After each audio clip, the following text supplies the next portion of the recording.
Australia's leader has suspended its extradition treaty with Hong Kong.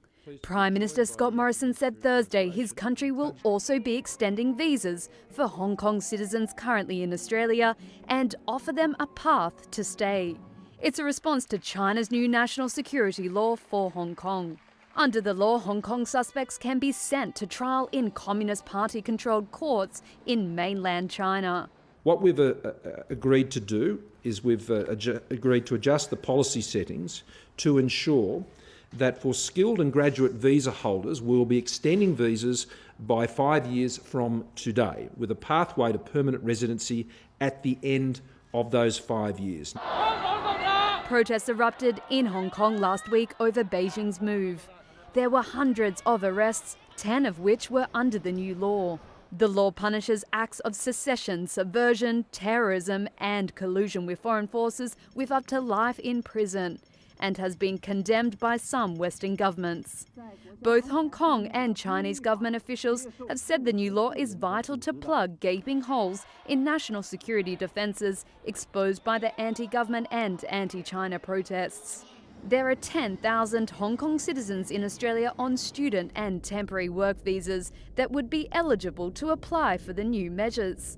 On Thursday, Australia also made a pitch for companies in finance, consulting and media to relocate to Australia from Hong Kong.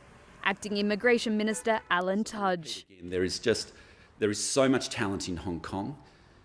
There are great businesses in Hong Kong, and we know that many individuals now might be looking elsewhere because they do want to be in a freer country, they want to be in a democratic country, and we want to make it attractive for that super talent.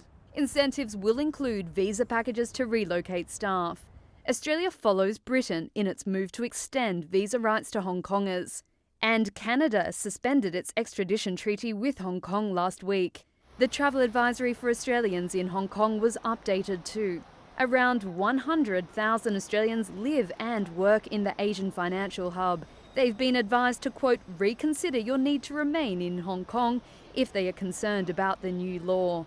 And for Australians thinking of travelling to Hong Kong, they've been told that there may be an increased risk of detention.